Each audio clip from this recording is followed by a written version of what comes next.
question 2, which is the one that I asked about, where she had the paradigm shifting experience when she was 23, I believe she said. And so she was deep in the, kind of wallowing in fairly severe drug addiction, chronic use of drugs, and suffering consequences, going into withdrawal, and somehow managed to look around and have a moment of clarity. And what were your thoughts about her response there on that one, Corey? A few things. Well, I mean, first of all, I was intrigued by her her really questioning or challenging the term rock bottom, which I think we have challenged it. It's a term that I think is falling out of favor. Mm-hmm. But the way she described it was really poignant, in that it had she have gone back to using and had she have relapsed or worse, then there would have been no bottom there. It's just sort of a perpetual experience that continues to happen until you get yourself out of it. Yeah.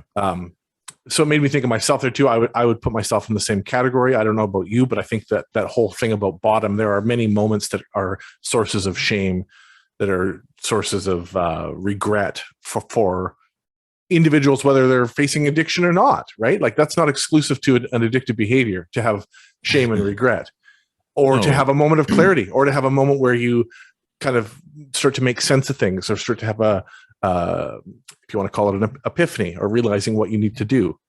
And it's just whatever it is that gets us to that point, and then what we do with it, that is what matters, right? Yeah. I've never understood that position, or the term, or the whatever you want to call it, that type of paradigm where you have to hit a certain point of of low in your life before you can make a change.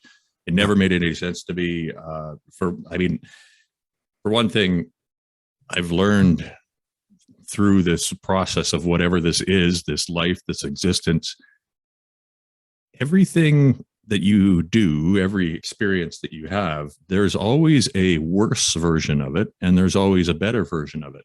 And there's no exceeding.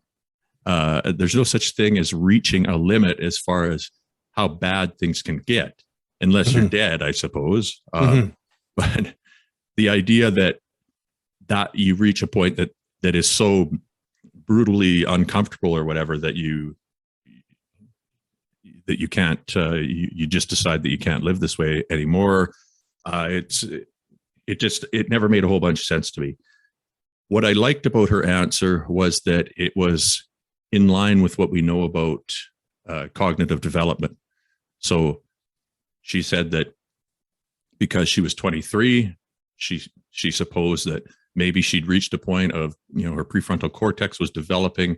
It had reached a point where she was starting to get that adult executive function, so she could look further, see more options.